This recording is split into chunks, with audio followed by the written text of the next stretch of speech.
오셨어요. 우리 환영하겠습니다. 우리 환영합니다. 우리 이제 곧 결혼식을 앞두고 있습니다. 네, 환영합니다. 우리 귀한 예배에 함께 해주신 모든 분들을 진심으로 환영합니다.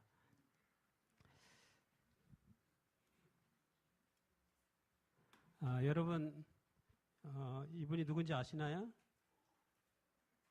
이 비틀즈의 멤버였던 폴 맥카트니라고 하는 사람입니다. 여기 앉아 있는 분은 누군지 아세요? 스티비 원더라고 하는 흑인 맹인 가수입니다. 폴 맥카트니가 1982년에 발표한 에보니와 아이보리라고 하는 그런 노래가 있습니다. 에보니와 아이보리. 이 에보니라고 하는 것은 이 검은 강택이 나는 인도와 아프리카에서 자라는 그 나무를 이야기합니다. 흑단이라고 하는 나무. 그래서 이 에보니라고 하는 것은 이 검은색을 뜻하고 아이보리라고 하는 코끼리 상아를 이야기합니다. 그래서 흰색을 이야기합니다. 에보니와 아이보리라고 하는 것은 또 각각 피아노의 검은 건반과 흰색 건반을 지칭합니다. 피아노에 보면은 검은색이 있고 흰색이 있잖아요. 이 폴 맥카트니가 시각장애인 흑인 가수인 스티비 원더와 함께 이 에보니와 아이보리라고 하는 곡을 듀엣으로 불렀습니다. 이 장면이 그 사진이라고 할 수 있습니다. 이것은 피부색에 의해서 흑인인지 백인인지 그 피부색에 의해서 차별받지 않는 그러한 것들을 뜻하는 그러한 메시지를 담은 그러한 노래입니다. 에보니와 아이보리라고 하는 이 노래 가사는 이렇게 돼 있죠. 내 피아노 건반은 나란히 놓여서 오 주님 우리는 왜 안 되지요? 모두 압니다. 어디를 가든 사람들은 똑같고 모든 사람에게는 선함과 악함이 있다는 것을 말입니다. 우리가 사는 법을 배우고 서로 나누는 법을 배웁니다. 우리가 살아내기 위해 필요한 것은 함께 사는 것입니다. 피부색에 의해 차별하지 않고 함께 살아가는 거죠. 여기 피아노 건반이 있는데 흰색 건반만 만약에 친다고 할 때 아름다운 곡이 나올 수 있을까요? 흰색 건반과 적절하게 검은색 건반이 쳐져야 아름다운 곡이 만들어집니다. 흑인과 백인, 피부색 때문에 차별하지 않고 함께 조화로운 세상을 만들어가자라고 하는 그러한 내용이라고 할 수 있습니다. 저는 이 내용을 보면서 우리 교회 모습과도 비슷하다라고 생각을 해요. 우리 교회는 두 가지의 건반이 있습니다. 두 가지의 색깔이 있어요. 흰색 건반이 있고 검은색 건반이 있습니다. 우리 교회는 농인이 있어요. 청각장애를 가진 농인이 우리 교회에 있고 또 뭐가 있습니까? 또 청인이 있어요. 소리를 듣는 청인이 있습니다. 세상에 남자와 여자로 두 가지로 나눈 것처럼 우리 농아인에게는 딱 두 종류의 사람이 존재하죠. 소리를 들을 수 있는 청인과 소리를 듣지 못하는 농인. 그런데 마치 피아노가 흰색 건반과 검은색 건반이 서로 조화롭게 연주가 돼야 아름다운 곡이 만들어지는 것처럼 우리 교회는 어떻게 돼요? 농인과 청인이 서로 조화롭게 협력하고 합력할 때 교회가 부흥할 수 있다라고 하는 것이죠. 우리가 서로를 누군가를 배척하는 것이 아니라 검은색이 흰색이 될 수 없잖아요. 흰색이 검은색이 될 수 없습니다. 검은색 건반이 굳이 흰색 건반 밑으로 내려올 필요가 없어요. 그냥 그 위치, 그 모습, 그 색깔 그대로 있어 자기의 음을 내고 자기의 색깔을 내면 그 소리가 아름다운 것입니다. 농인은 농인의 색깔과 농인의 아름다움을 드러내고 청인은 청인의 아름다움을 드러내서 우리 일곱빛 농아인 교회가 아름답게 연주되는 하나님의 교회, 부흥하는 교회가 되기를 간절히 바랍니다. 또한 우리는 하나님과 함께할 때, 또 하나님의 음성에 순종할 때 하늘로 향하는 오르막길을 걸어갈 수 있습니다. 그런데 오늘 성경 본문에 보면 신앙의 내리막길을 걸었던 사울 왕에 대한 모습이 기록되어 있습니다. 저는 오늘 사울 왕의 삶을 통해서 배울 교훈들에 관하여 함께 살펴보고자 합니다. 사무엘상 15장 1절부터 3절은 이렇게 시작합니다. 사무엘이 사울에게 이르되 여호와께서 나를 보내어 왕에게 기름을 부어 그의 백성 이스라엘 위에 왕으로 삼으셨은즉 이제 왕은 여호와의 말씀을 들으소서. 만군의 여호와께서 이같이 말씀하시기를 아말렉이 이스라엘에게 행한 일 곧 애굽에서 나올 때에 길에서 대적한 일로 내가 그들을 벌하노니 지금 가서 아말렉을 쳐서 그들의 모든 소유를 남기지 말고 진멸하되 남녀와 소아와 젖 먹는 아이와 우양과 낙타와 나귀를 죽이라 하셨나이다 하니, 하나님의 명령이 이 사무엘 선지자를 통하여 사울 왕에게 전해졌습니다. 그 명령은 무엇이었어요? 아말렉을 뭐 하라는 거예요? 진멸하라고 하는 것이었습니다. 아말렉이라고 하는 족속은 이 팔레스타인과 애굽 사이에 그 광야 지대에 살았던 유목민족입니다. 근데 이 아말렉이 주로 하는 것은 주변 이웃 부족을 습격하거나 약탈하는 것으로 생계를 유지하고 있었어요. 출애굽 당시에도 이스라엘 백성들이 출애굽했을 때 이 이스라엘 그 백성들의 후미를 쳐서 어려움을 줬던, 정말 아무 이유 없이 공격했던 그 족속이 아말렉 족속입니다. 여러분이 구약 성경을 보다 보면 이스라엘 백성들이 전쟁을 하는데 모세가 산에 올라가서 두 팔을 높이 쳐듭니다.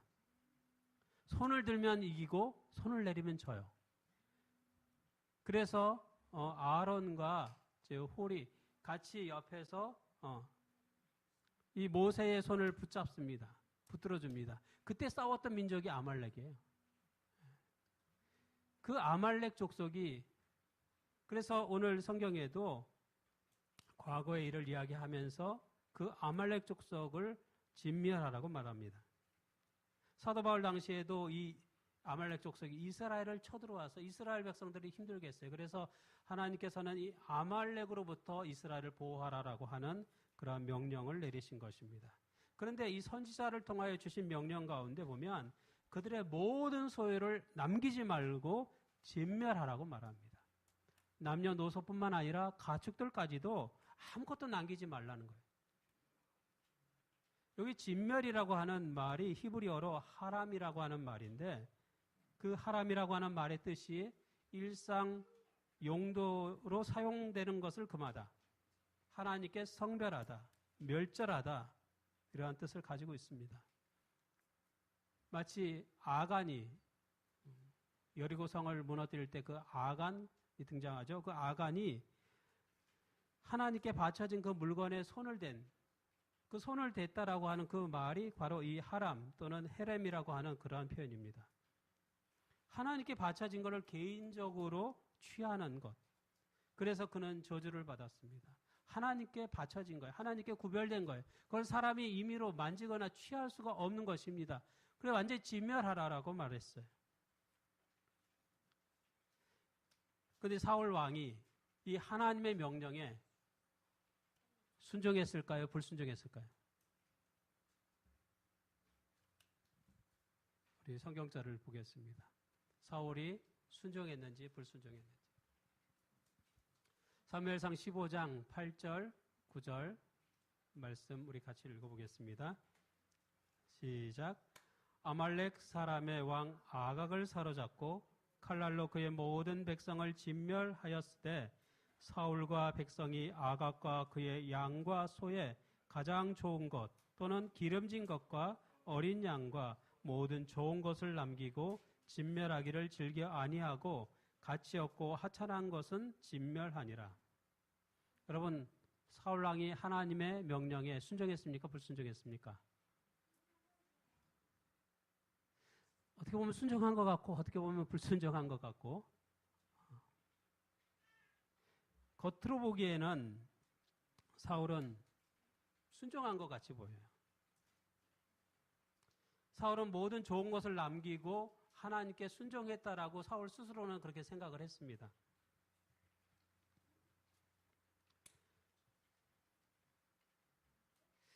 하지만 하나님은 이 사울을 왕으로 세운 것을 후회했다라고 기록합니다.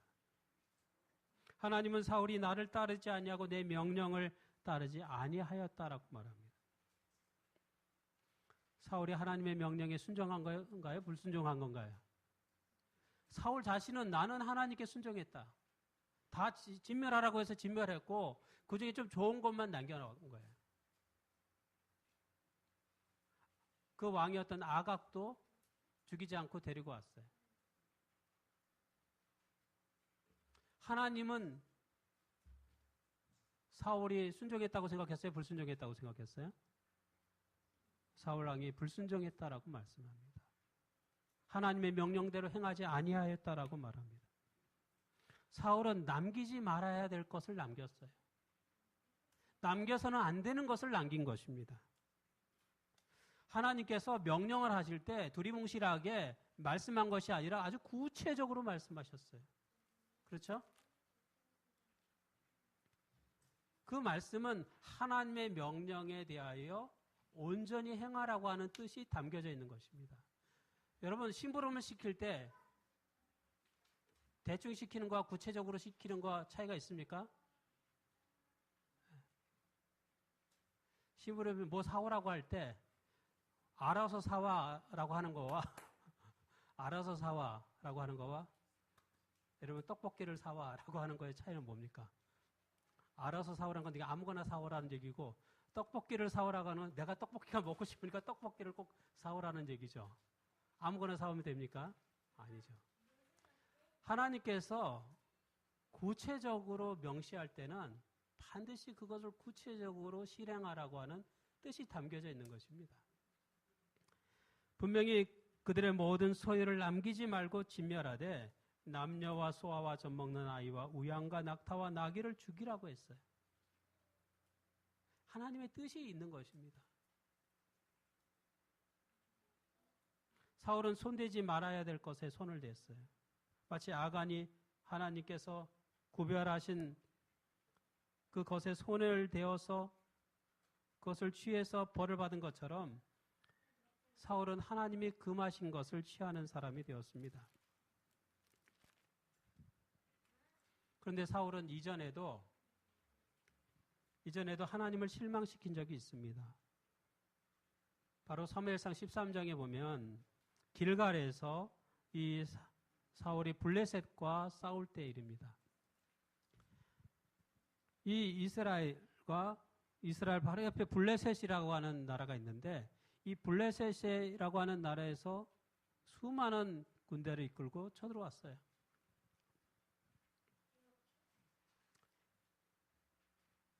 사울은 선지자 사무엘을 기다렸습니다. 그런데 기한이 돼도 사무엘이 오지 않았어요. 백성은 흔들리기 시작했어요. 그리고 흩어지기 시작했습니다. 이 사울 왕의 지도력의 위기가 찾아온 것입니다. 그런데 그러한 위기의 때에 사실은 그러한 위기는 사울이 더 하나님을 간절히 붙들도록 하는 하나의 시험이었습니다.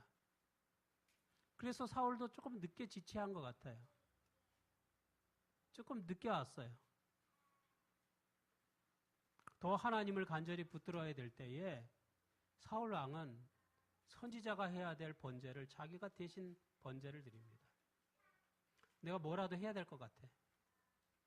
그리고 번제를 드리는 것, 하나님께 번제를 드리는 건 이거는 선지자인 사무엘이 해야 될 일인데 그 선지자 사무엘이 할 일을 사울 왕이 대신합니다. 그래서 성경은 그것이 망령된 일이라고 얘기했고 신성모독적인 일이었더라고요. 이 속된 것과 거룩한 것을 구별하지 못한 것입니다. 내가 왕이니까 다 할 수 있어가 아니에요. 하나님께 구별된 것이 있습니다. 왕이라도 할 수 없는 게 있어요. 하나님께 예배드리고 제사드리는 그러한 것은 제사장에게 특별히 부여된 것이었습니다. 사무엘은 선지자이면서 제사장이었어요. 그건 하나님의 제사장들이 특별히 구별돼서 행해야 되는 것이었습니다. 그런데 사울은 적군이 너무 가까이 오고 뭔가 그 두려움을 이길 수가 없었어요. 그래서 자기가 번제를 드립니다. 그런데 그 번제를 드릴 때 이제 사무엘이 왔습니다. 도착했어요. 그러면 사울을 책망하는 것입니다. 사무엘은 사울에게 이렇게 말합니다. 왕의 하나님 여호와께서 왕에게 내리신 명령을 지키지 아니하였도다. 이렇게 얘기합니다. 그러니까 하나님의 말씀대로 그가 순종하지 못한 것이죠. 길갈에서 그는 하나님을 슬프게 하는 사람이었어요. 그런데 여기 아말렉과의 싸움에서 똑같은 잘못과 똑같은 불순종을 또 행하는 것입니다.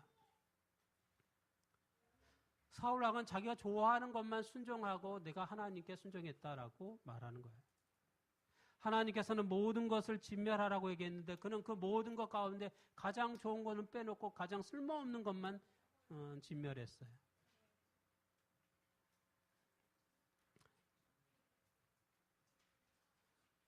사울이 온전히 하나님을 순종했다라고 말할 수 있나요? 여러분, 우리는 어떻습니까? 우리는 하나님께 온전히 순종하고 있습니까? 하나님이 바라고 원하시는 대로 우리가 살고 있나요? 아니면 여전히 사울처럼 불순종으로 인해서 하나님을 슬프게 하고 있는 그러한 사람은 아닌지 우리 자신을 보게 됩니다. 하나님께서 특별히 금하신 것은 하나님의 계획과 섭리가 있는 거예요. 여러분, 전쟁터에서 군인들이 이 전리품을 취하는 것은 어떻게 보면 당연한 것입니다. 다윗도 전장에 나가서 전리품을 취해서 그것을 군인들과 나눠 가졌어요. 그런데 하나님께서 특별히 금하실 때가 있었습니다. 특별히 금했어요. 그때는 하면 안 되는 거예요. 이스라엘 백성들이 요단강을 건너서 첫 여리고성을 점령할 때 하나님께서는 거기 있는 것을 손대지 말라고 그랬어요. 근데 거기에 누가 손을 댔습니까? 아간이라고 하는 사람이 있습니다. 아간이라고 하는 사람이 몰래 숨겨놨어요. 그런데 나중에 불통이 났어요. 왜냐하면 이스라엘 백성들이 큰 여리고성을 함락했는데 그 옆에 조그만한 아이성이, 이름도 아이예요. 아이성이라고 작은 성이 있었는데 거기를 점령을 못하고 거기서 대패를 당했습니다. 그래서 왜 이런 일이 벌어졌는가를 찾아보니까 바로 이 아간이라고 하는 사람이 손대지 말아야 될 물건에 손을 댄 거예요. 그런데 사울이 마치 이 아말렉과의 전쟁에서 하나님이 금하신 것, 하나님이 진멸하라고 한 것에 손을 대고 그것을 취하려고 했습니다.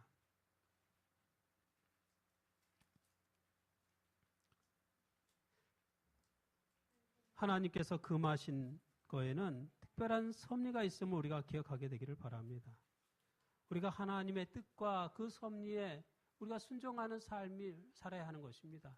때로는 우리가 우리의 판단과 우리의 이해가 온전하지 못할 때가 있어요. 하나님께서는 가장 좋은 선택을 하시도록 우리를 이끄시는 것입니다. 사울이 내리막길 신앙을 걷게 된 이유가 있습니다.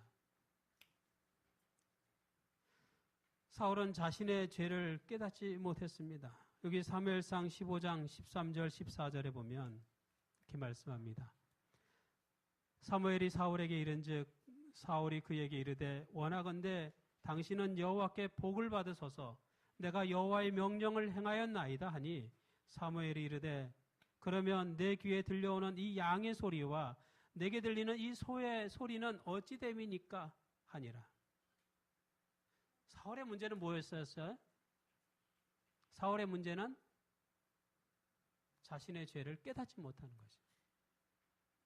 자기가 뭘 잘못했는지 모르는 것입니다. 그는 하나님께서 진멸하라고 한 가축들을 남겨두었습니다. 그러면서도 내가 하나님의 명령을 행했다라고 그는 말합니다. 그때 사무엘이 말하죠. 당신이 하나님의 명령대로 행했으면 지금 저 들려오는 이 양의 소리와 이 소의 울음소리는 무엇이냐라고 반문합니다. 사울은 나는 하나님의 뜻대로 순종했다라고 말하지만 이 양들이 또는 이 소들이 그 그 소리들의 울음소리는 무슨 소리 들리는 거예요? 사울이 불순종했어요. 사울이 불순종했어요. 라고 말하는 것입니다. 양들이 어떻게 웁니까? 양들이 어떻게 울어요? 양 우는 소리 들어보셨어요? 예?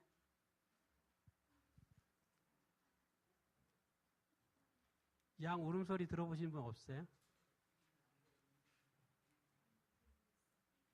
양수와 어떻게 했어요? 그 여행.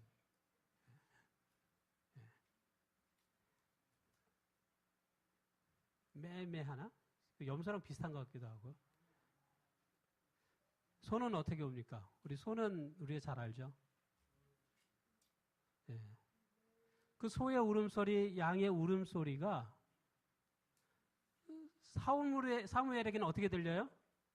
그냥 음매하는 소리로 들리는 게 아니라 사울이 불순종했어요. 사울이 불순종했어요. 라고 하는 소리가 들리는 거예요. 사울이 순종했으면 그 짐승의 울음소리가 들리지 않아야 되는 것이죠. 사울은 회개하기보다 백성을 핑계 삼았습니다. 사울은 양과 소의 좋은 것을 남겨두고 백성들이 하나님께 제사 드리기 원하기 때문에 이것을 남겨뒀다라고 얘기해요.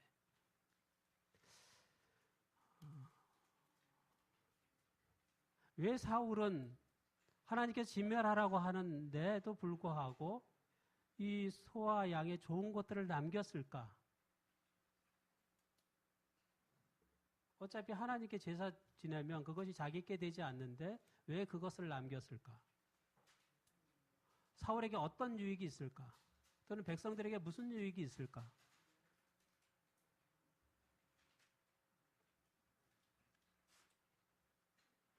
이 이스라엘 백성들에게는 자신들의 이게 감당해야 될 그런 몫이 있죠. 양과 또는 소를 하나님께 번제로 드려야 될 몫들이 있습니다. 자기들이 해야 될 몫이 있어요. 그런데 아말렉의 양과 소를 대신 번제 드리면 자기의 양과 소는 뭐 할 수 있어요? 번제 드리지 않아도 되는 거예요. 그만큼 남는 것이죠. 자신들의 재물 가운데 하나님께 번제로 드려야 될 것들이 있는데 자신들의 양과 소를 남겨두고 아말렉 걸로 대신 번제 드림으로 인해서 자기의 재산을 지켜낼 수가 있는 것이죠. 더 지킬 수가 있는 것이었어요. 백성들이 원해서 했다고 했지만 하나님께 좋은 거 드리려고 했다고 하지만 여러분 하나님께서 진멸하라고 말씀하셨는데 그 소와 양을 가지고 번제 드리는 것을 하나님이 원하시겠습니까? 그걸 좋아하실까요? 그건 누가 좋아하는 일이었어요? 백성들이 좋아하는 일이었어요. 왜요? 내가 번제 드린 만큼 내 소와 양을 더 지켜낼 수 있기 때문에 그런 것이죠.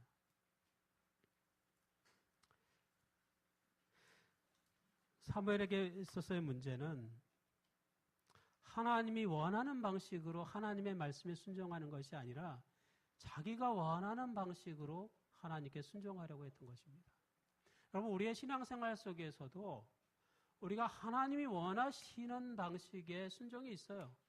하나님은 우리에게 원하시는 것이 있습니다. 그런데 우리는 그 하나님이 원하시는 것을 하지 않고 자꾸 내가 원하는, 내가 하고 싶은 방식으로 하나님께 순종한다라고 얘기하고 그러면서 내가 순종했다라고 얘기하는 거죠. 그것이 사울의 사울왕의 문제였던 것입니다. 여러분 이번에 일본에 태풍이 불었습니다. 무슨 태풍 이름이 무엇이었어요? 아유 똑똑해요. 우리 제비. 네.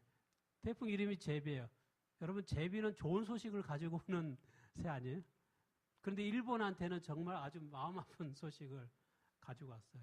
이번에 태풍 부는 거 보니까 그 보통 바람이 센 게 아니더라고요. 차가 막 뒤집어지고 날아가고 하는데 여러분 제가 사진 보면서 이게 궁금했어요. 도대체 이게 무슨 사진일까? 이게 같이 붙어 있길래 이렇게 나왔는데 무슨 사진일까 보니까 이게 무슨 홍수가 났나? 왜 차들이 이렇게 한쪽에 다 몰려있지 했는데 보니까 바람이 불어가지고요.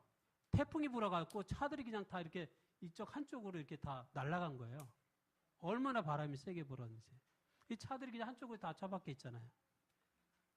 이번에 그 오사카에 있는 간사이 공항이 거기에 침수가 되고 이번 태풍으로 많은 승객들이 발이 묶여서 아주 이번에 고생을 많이 했습니다. 제가 이렇게 보면서 남일 같지 않게 느껴지더라고요. 제가 이번 휴가 때 2박 3일로 이 큐슈라고 하는 지방에 그 여행을 갔다 왔습니다.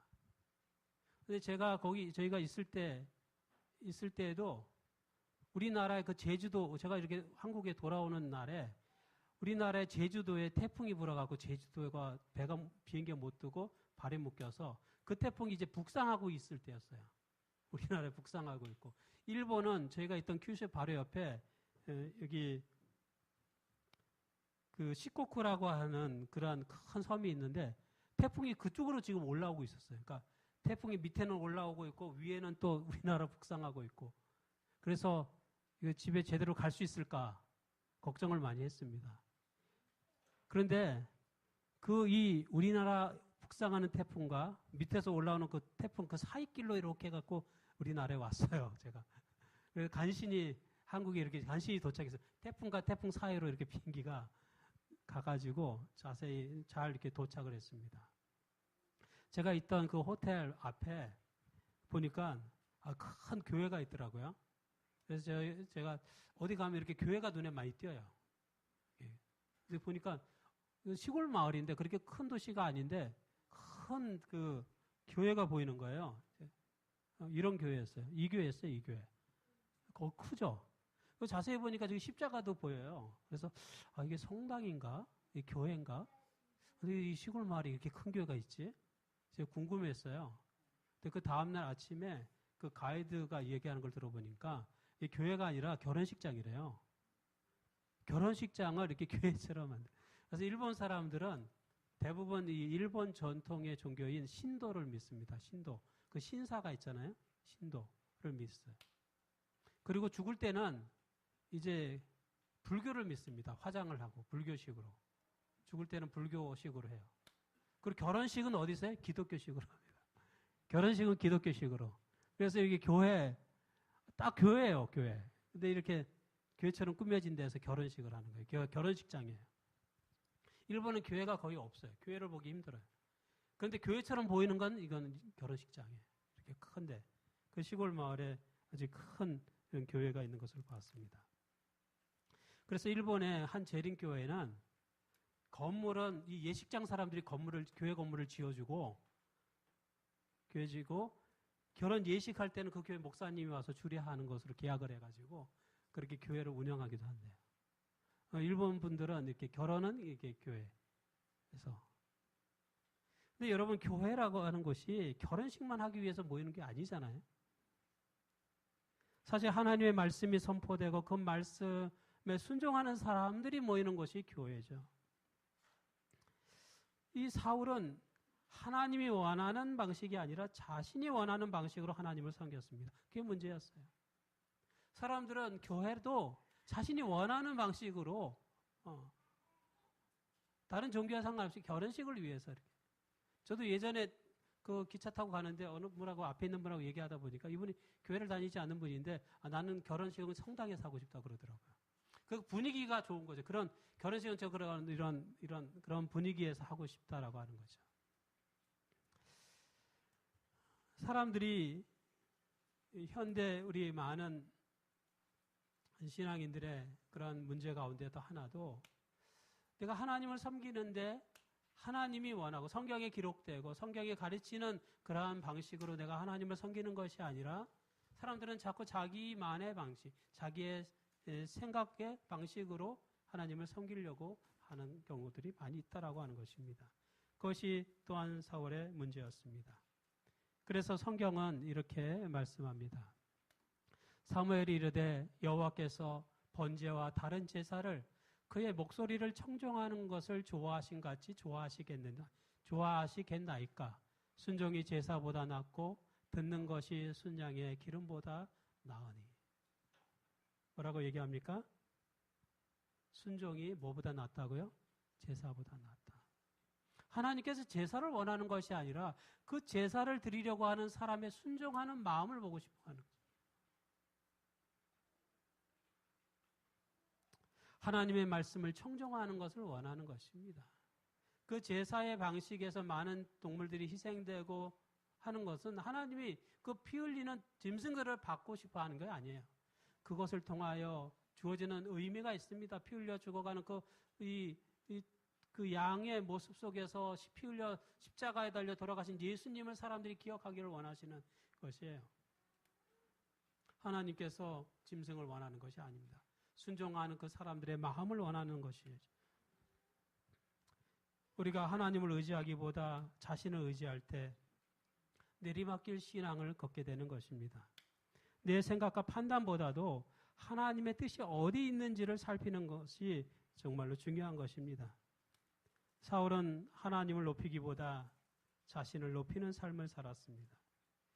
여기 성경에 보면 그는 이 아말렉과의 큰 싸움을 마친 후에 자신을 위하여, 자기를 위하여 기념비를 세웠다라고 말합니다. 아말렉과의 전쟁에서 그는 큰 승리를 거뒀습니다. 아말렉의 왕이었던 아각을 사로잡았고 그들을 진멸했고 가축의 좋은 것들을 잡아왔어요. 그래서 백성들이 이 사울을 우러러보기 시작하는 것이죠. 그의 지지도와 인기가 급상승했습니다. 정말 우리가 왕을 잘 뽑았다. 그렇게 사람들이 지지를 보내는 것이죠. 그는 이 갈멜에서 자기를 위하여 기념비를 세우고 또 사무엘이 자기에게 올 때에 그는 뭐 할 생각을 하고 있었냐면 이제 칭찬들을 준비를 하고 있었어요. 칭찬들을 준비를 하고 있었는데 사무엘이 책망을 하죠. 그는 사무엘의 책망을 들은 후에도 이렇게 얘기합니다. 여기 사무엘상 15장 30절에 우리 같이 읽어보겠습니다. 요 밑에 있는 성경절 시작. 사울이 이르되 내가 범죄하였을지라도 이제 청하옵나니 내 백성의 장로들 앞과 이스라엘 앞에서 누구를 높이라고요? 나를 높이사 나와 함께 돌아가서 내가 당신의 하나님 여호와께 경배하게 하소서. 저 여기서 두 가지 성경절을 보게 됩니다. 지금 책망을 들었어요. 하나님 진멸하라고 했는데 왜 이것들을 다 살려놓고 데리고 왔냐? 아각을 죽이라고 했는데 왜 살려갖고 데리고 왔냐? 그는 이스라엘 앞에 장로들 앞과 이스라엘 앞에서 뭐를 하라고요? 나를 높여달라고 얘기해요. 저는 읽으면서 이 성경절이 또 마음에 걸렸어요. 돌아가서 내가 당신의 하나님 여호와께 경배하게 하소서. 나의 하나님 여호와께가 아니라 당신의 하나님 여호와께. 사울은 그의 신앙은 내리막길을 걷고 있었습니다. 자신을 높이고 그는 하나님을 두려워하기보다는 사람을 두려워했어요. 사람들의 생각, 사람들의 어떤 생각을 가질까? 그는 사람의 뜻에 순종하는 사람이 되었어요. 하나님의 뜻에 순종해야 되는데 사람의 뜻에 순종하는 사람이 되었습니다. 그래서 그의 신앙이 내리막길을 걷게 된 것입니다. 여러분, 우리는 사람을 두려워하기보다는 하나님을 두려워하게 되기를 바랍니다. 사람들의 뜻에 순종하기보다는 하나님의 뜻에 순종하게 되기를 간절히 바랍니다. 꽤 오래전에 이 탄광에서 사고가 났습니다. 이 땅속 깊은 곳에 내려가서 탄을 깨는 일을 하는데 이 탄광의 중간이 무너져 내린 거예요. 탄광이 무너져서 이 양쪽의 사람들이 갇히게 된 것입니다.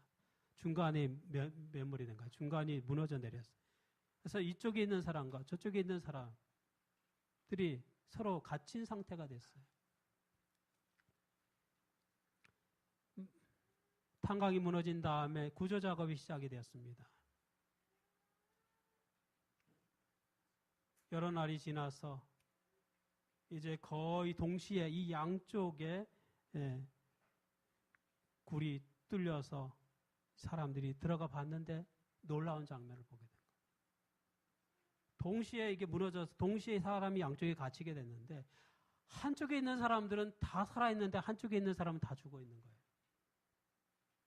물론 시간이 꽤 여러 날이 지났습니다. 일주일 열흘의 시간이 지났어요. 똑같은 시간에 메모리되고 똑같은 시간에 발견이 됐는데 한쪽에 있는 사람은 다 살아있는데 한쪽에 있는 사람은 다 죽어 있다라는 거예요. 왜 그랬을까? 나중에 보니까 살아있는 한쪽에 살아있었던 곳은 전화선이 연결되어 있어서 전화를 통하여 계속해서 바깥의 소식을 들은 거예요. 구조대가 이제 도착할 것이다. 이제 조금만 있으면 기중기가 내려가고 얼마 하면 도착할 것이다. 지금 5m 뚫렸다. 조금만 더 참아라. 하는 이 이야기들이 계속 전화기를 통하여 바깥의 소식이 들려왔던 곳은 사람들이 다 살았어요. 그런데 이쪽은 보니까 이 무너지면서 전화선이 끊어져 버린 거예요. 바깥의 소식을 알 수가 없는 거예요. 그렇게 하루 이틀 사흘 시간이 지나니까 사람들이 절망하게 되고 결국에는 사람들이 이쪽에 있는 사람들은 다 죽게 되었다는 거예요. 여러분, 우리가 똑같은 환경이었지만 한쪽에서는 소망을 가진 사람들은 결국에 살아남았어요. 하나님과 연결되어 있을 때 우리는 태풍과도 같은 믿음의 시련을 극복할 수가 있습니다. 하나님과 연결되는 것. 그것이 중요합니다. 사울은 하나님의 말씀에 불순종했어요. 또 선지자의 책망조차도 들으려 하지 않았습니다. 하나님을 의지하기보다는 자신을 의지하는 삶을 살았습니다. 사울은 그 스스로가 하나님과 연결된 이 안전고리를 끊어버린 사람이었어요. 더 이상 들으려고 하지 않았습니다. 그래서 그의 신앙은 끊임없이 내리막길을 걷게 되었습니다. 여러분, 우리는 하나님과 이 튼튼한 연결고리, 이 튼튼한 이 고리를 튼튼하게 우리가 가지고 있습니까?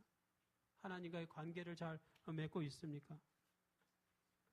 우리의 양심을 통하여 들려지는 그러한 성령의 음성에 우리가 순종하고 있습니까?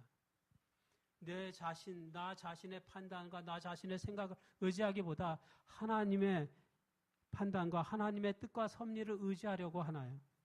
아니, 끊임없이 그러한 싸움, 그러한 투쟁을 우리가 하고 있습니까? 내 안에서 일어나는 많은 유혹과 사단이 나를 통하여 이끄는 그러한 생각들로부터 끊임없이 나를 방어하고 끊임없이 하나님께 나아가려고 하는 그러한 믿음의 싸움을 우리는 계속하고 있습니까? 사단은 오늘도 우리를 불순종의 늪에 빠지게 합니다. 사울처럼 끊임없이 신앙의 내리막길을 걸어가게 합니다. 여러분, 내리막길을 걷는 신앙인이 아니라 하나님께 연결되고 하늘을 우러러 바라보며 나아가는 저와 여러분 되기를 바랍니다. 나 방식의 순종이 아니라 하나님이 원하는 방식의 순종, 하나님이 원하시는 그러한 삶을 우리가 살게 되기를 간절히 바랍니다. 그래서 온전한 순종을 통하여 하나님께 영광 돌리는 저와 여러분 되기를 간절히 바라면서 오늘 말씀을 마치겠습니다.